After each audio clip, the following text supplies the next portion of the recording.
Joining me now is the principal of Columbia River High School, Mr. Alex Otoupal. Mr. Otoupal, welcome to the Rapids Report. Thank you, Talan. It's great to be here. Yes, it's been a long time coming. I wanted to start off by just asking you, it's been, I believe, 14 years since you've been a principal here, and you walked into this school, I believe, with a vision for community leadership and student voice is something you've said in the past. Yeah. So when you're looking back at those previous comments, do you feel like that vision is close to where we're at right now? Yes, certainly that was the effort, is to always engage and amplify student voice.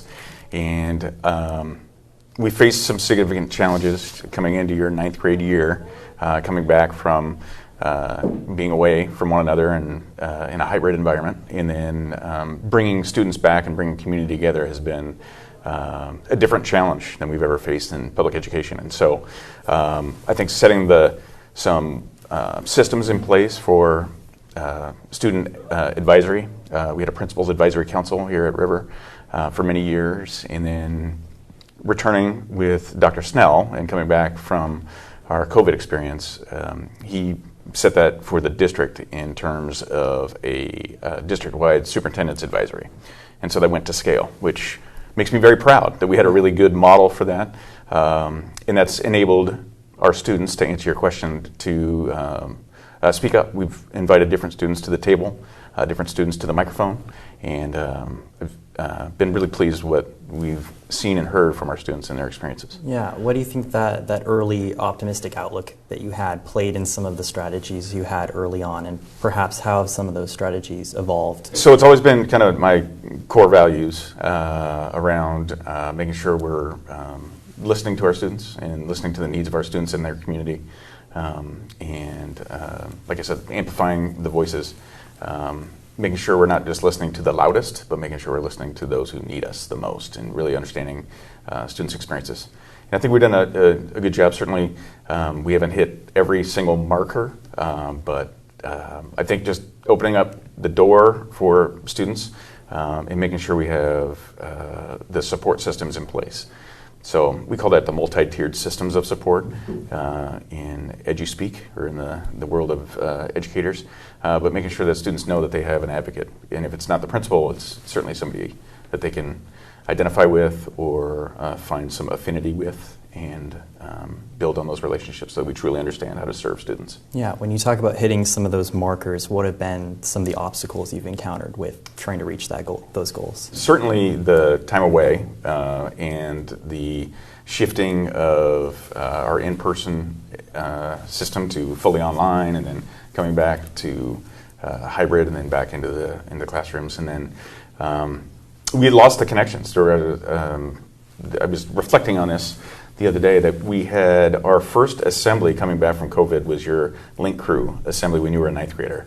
And there's a significant gap and some relearning in what that has to look like, or what needs to look like, when we're trying to build community and we're adjusting and making an assembly happen, and encouraging different supports to come out and demonstrate or display what they can do at our assemblies. So we built some things into our schedule. On Mondays and on Fridays, we have those dedicated times for that community building. And that's enabled very classroom-based conversations to grade level, and then ideally to school-wide. And I think we saw a terrific performance last week from our Asian Pacific Islander Club, and I think that was really a highlight. That was our last assembly for the school year, on a Friday, other than the senior walk and those types of events that are happening. So it was a fun one to end on. Yeah. I want to ask you about perhaps some of your priorities as principal. How have those shifted in the course of now 14 years? Well, I think coming in as a person that didn't know a whole lot about the International Baccalaureate and kind of the unique nuances of the IB, certainly there was a steep learning curve in my start. At that point in time, we had just begun the AVID system of support as well. So AVID was just in its infancy. So those two things, and learning about those two systems and how they operate and how they support students, and what that could look like in an International Baccalaureate high school was pretty uncommon. So we have a pretty vast network worldwide through the IB and as well through advancement via individual determination. So we had some great models to work from, but that was the initial growth for me in learning our system and learning how it could work in Vancouver Public Schools and deliver on the rigor and support that our students need. Earlier this year, one of the things that happened was exam coverage was taken away, and it seems like overall at the district level there's not so much of a support system as was previously in place for the program here at River. In what ways have you as a principal kind of worked to do something about that? So first key is communication and letting people know, and I think that caught some folks by surprise when the district stopped supporting the payment for exam fees, is what you're talking about, right? Yes. Yeah, and so it wasn't just the International Baccalaureate that was impacted by that. It was also the advanced placement programs at each of the other comprehensive high schools. And so the experience that we all have had is that the entire district budget in each area has been impacted by this shortfall and by the just the lack of funding. And so we didn't have a long runway to brace for that. And I credit to the district that responded to the families that were in need, that said we really need this support. And so we were able to cover that. My concern was around the expectation and the message that we said to students and families that we were going to support this throughout. We've made good for the most part on that. And we're excited to see where students end up and how they perform on these exams over the next couple of weeks. We'll get those results in July, so we're excited to see our students' performance and how that went.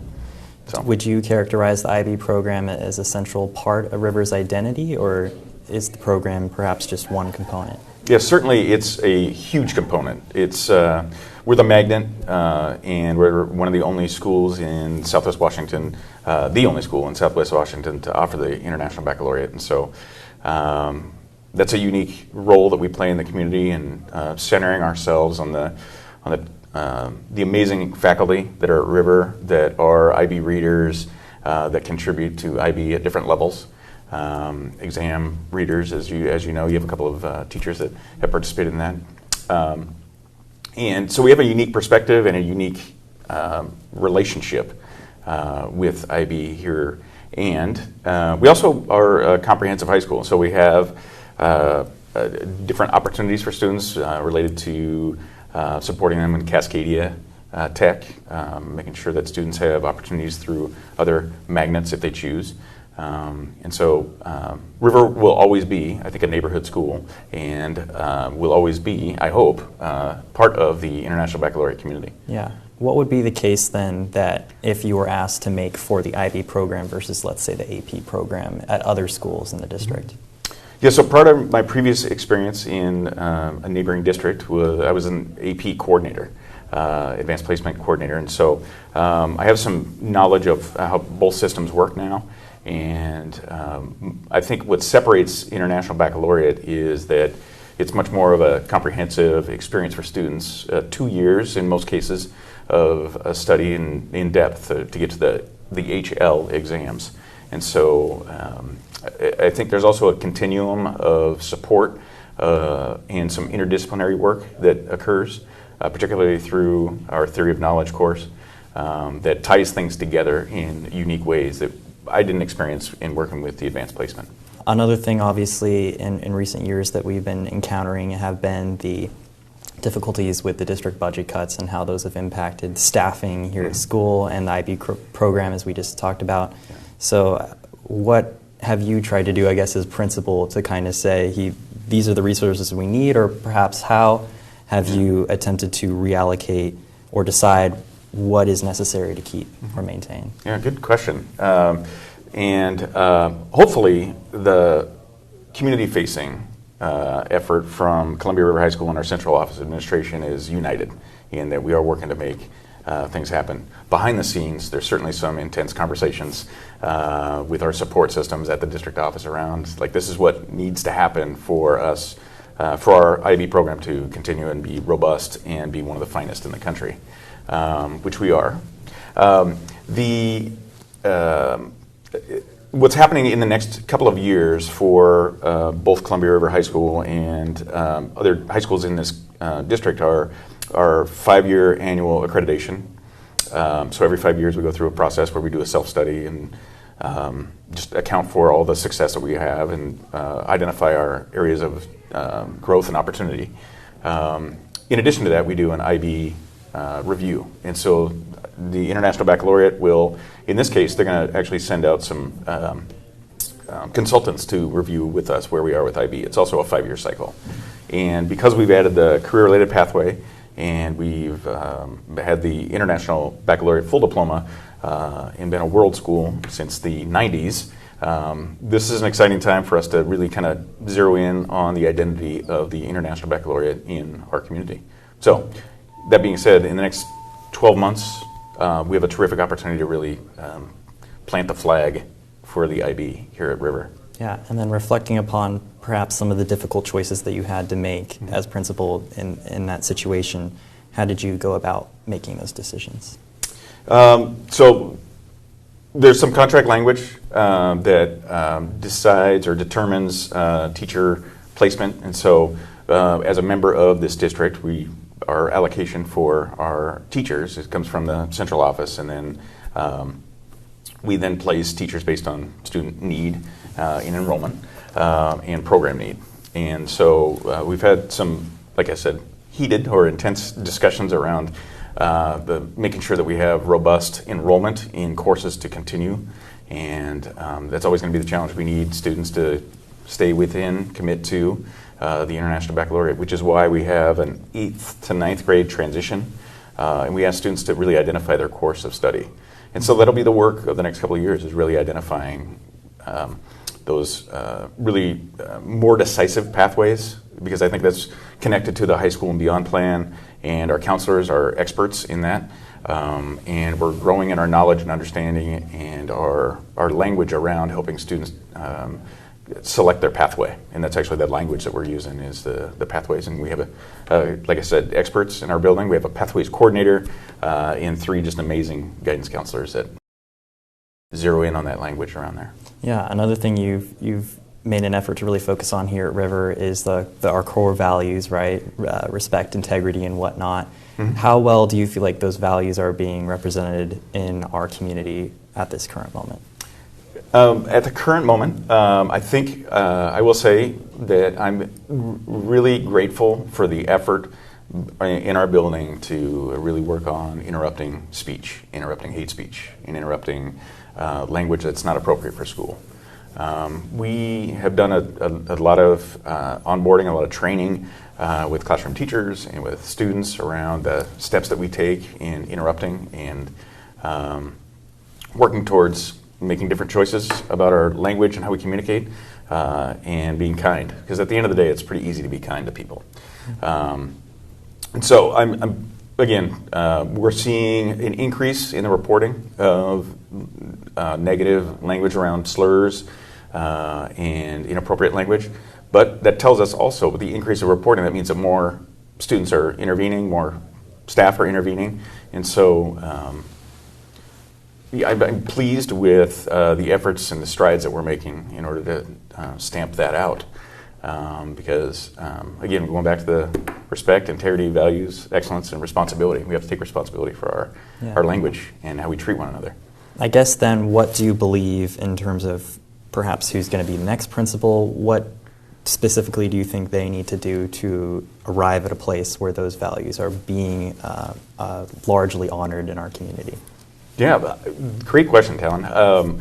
What will need to come about is our leadership, our student leaders, and our both formal and informal are really going to need to lean into the leadership team and say, here's what we expect, and here's what we are going to hold ourselves accountable to.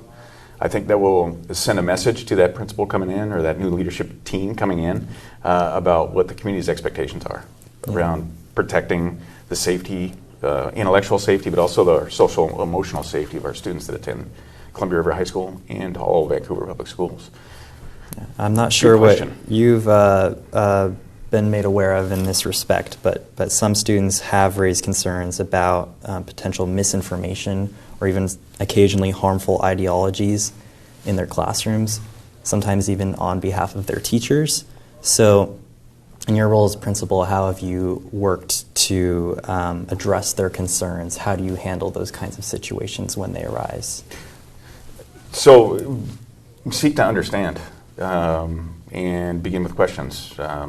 What I go back to a couple of conversations I had about this is students are coming forward. What are they experiencing, and is there a context that certainly a context that I need to be aware of, and the adults in our building need to be made aware of.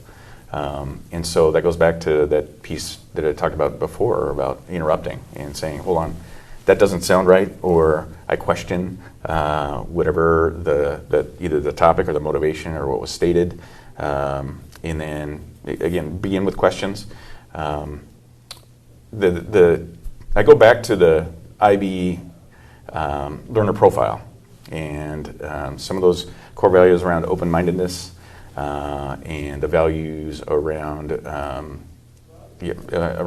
common understanding and working for a more peaceful world. And so when we're hearing, you mentioned ideology, or we're hearing controversial topics like that may lead to harm, and have we considered all that are harmed in those situations?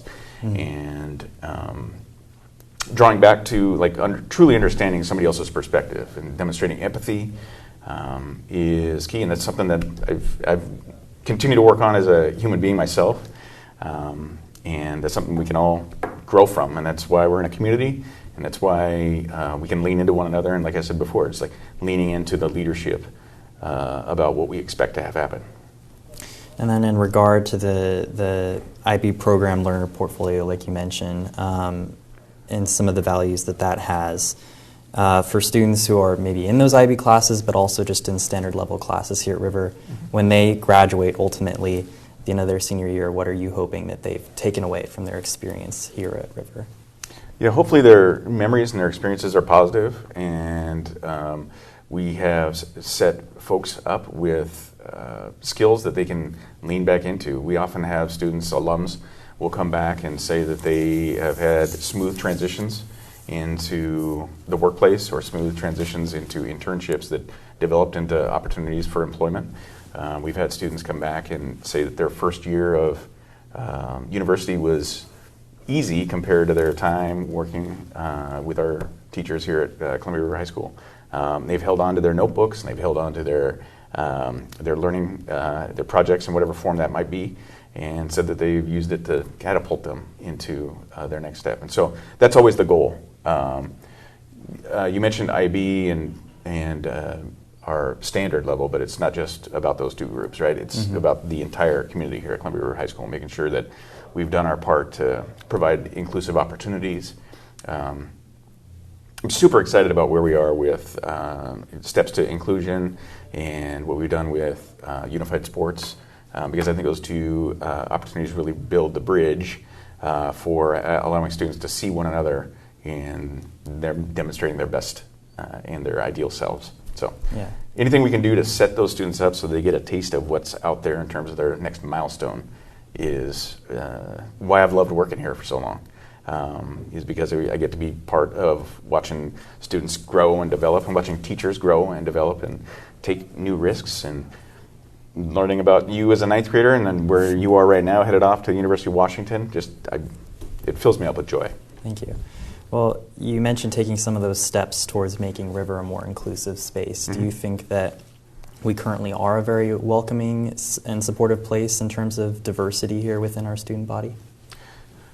So we're making progress. There's always opportunities for growth, and one of the things that we've been working on, staff, and I've shared this with our staff as a leader, I'm always working on, is making sure that I'm aware of my blind spots and aware of what I'm not seeing or understanding or hearing. And so, as we said, going forward, like that is those stories that students experience and the stories that students have to tell will inform our leaders and will inform teachers on what we need to do differently down the road. But I think we've set some things in motion that will allow for more opportunities for inclusion. Yeah. Another thing that frequently students will bring up in conversations with us here at CR News is a general sense of not feeling like there's a sense of interconnectedness amongst students here at school, like we're not a united student body. I'm wondering what you think is perhaps the underlying causes behind that mentality. You're saying that students are saying that they are experiencing they don't feel very connected to their student body, or like pride in our school is not as high as it was in years past. Okay. So there's opportunities to make change if that's something that students are experiencing. We have always encouraged students to apply for leadership roles. We've always encouraged students to, if they have a desire or a unique idea that they want to bring and involve more students into through clubs and activities. That's been my experience. We've had students bring in a fencing club. We've had students bring up a bagel club and different opportunities to draw connections. And so I think it's easy at times for folks to sit back and say it's somebody else and it's not they themselves. And so that would be, I guess, my push and the challenge for the next couple of years will be, what are you doing to be part of the life of what's positive at the school, and what are you bringing out? Because I think there's opportunities. Yeah, be part of the solution yourself. Yeah, be part of the solution. Yeah, that's what. And sometimes you have to stand alone, and I think we have many opportunities to activate that student voice of here's what we're experiencing. And our students, our leadership have done that through the superintendent's advisory this year with a couple of luncheon opportunities for students to talk about what they're experiencing at school, what's missing. Last school year in the spring, this came from students wanting to do more opportunities for engagement. So we had not just a club and activity fair in the fall, but we also had one in the spring, which is another membership drive for clubs and activities. Those types of opportunities will always nip that in the bud, right? Is I'm feeling alone, I'm feeling like there's not a connection I can make at school. Well, let's look at all the opportunities that we have out there. We have our traditional 22 WIA sanctioned sports, but we also have a couple of dozen clubs that offer opportunities. And that would be my pushback on those who say school spirit's down or they're not connected would be, okay, we have a responsibility to make connection. There's two parts to that. And in terms of those personal connections, which you're talking about, I wanted to ask you about something you said when you first came here as principal. Mm-hmm. In an interview with us here at CR News, you said that you were really inspired by one student asking you how you were doing. I'm not sure if that was your first week here at River, but when you first came here, you had said that moment really stuck with you. Yeah. What do you think that says about River as a school or as a community? I think it speaks to how our community looks out for one another. And I do vividly actually remember that. That was when I had first moved over and was named the principal for Columbia River High School. And, I get the opportunity every day to be part of a morning greeting, to be part of a lunchtime supervision, and to be part of the closure at the end of the day. So students are frequently checking in. And sometimes it's the same students, and sometimes it's students that I hadn't seen in a while that will come up and just check in. And I'm one of the probably rare principals that will tell you that I actually enjoy lunch supervision because it gives me an opportunity to mix and mingle with our students.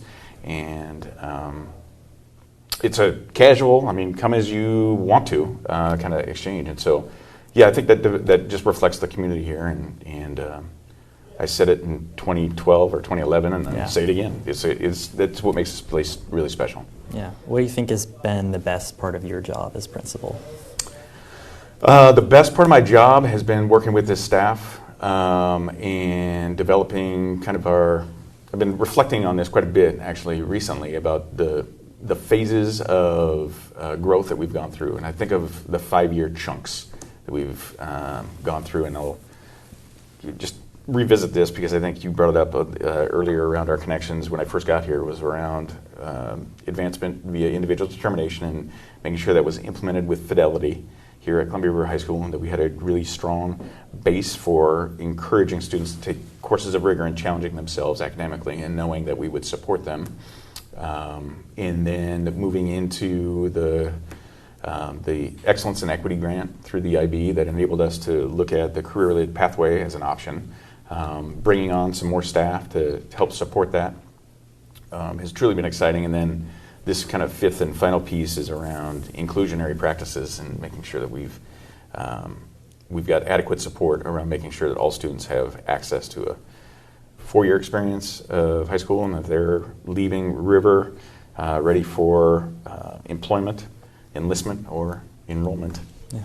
You've also said in that interview that you wanted to be the kind of leader your parents inspired you to be. Mm-hmm. May started kindergarten when I think you were first here. Your other son, Lucas, mm-hmm. has already graduated. What has it kind of meant to be principal at a school where both of your kids have fully matured and attended this high school and are now moving on to the next chapter of their lives? Yeah. It's been the opportunity of a lifetime, and I think most people in this profession don't get the opportunities that I've had, and I'm truly grateful, forever grateful for that. Yeah, my dad, I was talking with him last weekend, and he told me he was proud of me, and so that you never get tired of hearing that from your family. I don't.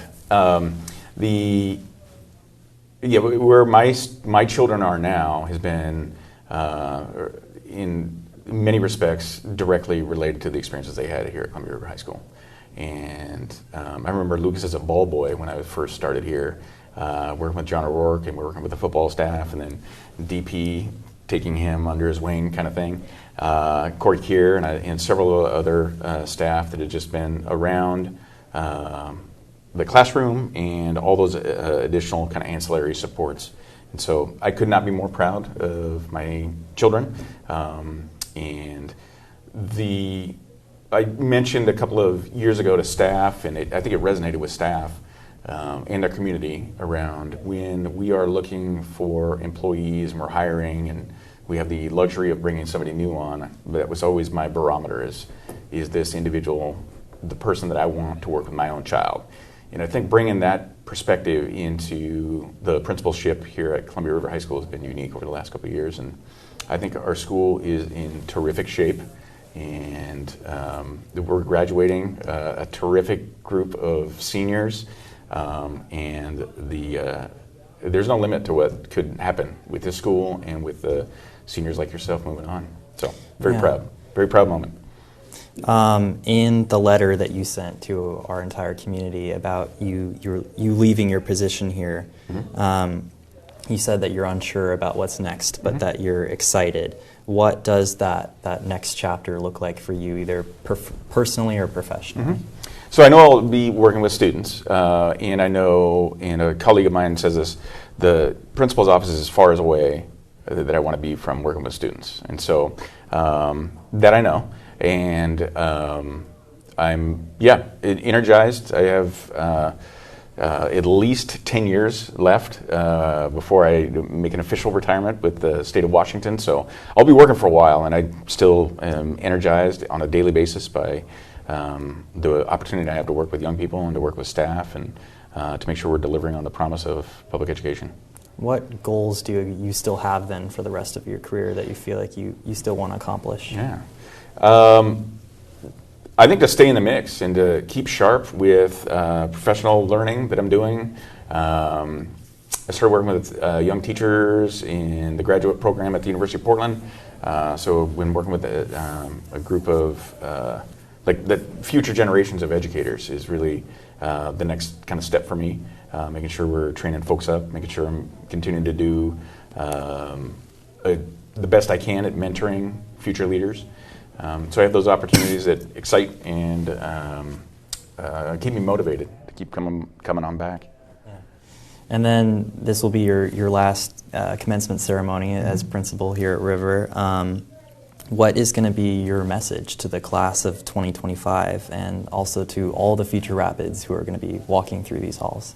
So you have to wait till June 10th at 5 p.m. to get that message official, but it's going to be around continuing a legacy of leadership and strength, of spirit of community, because I think when I look at all the different things that formal and informal that our students are a part of here at Columbia River High School, from Mr. and Miss CR and how that's evolved over time, from our athletic performances that are just phenomenal, and the academic, and all of our national merit scholars that have come through, and those students that have done amazing things once they've graduated. So that's all part of the legacy that we are a part of, you and I, and all of our viewers out there.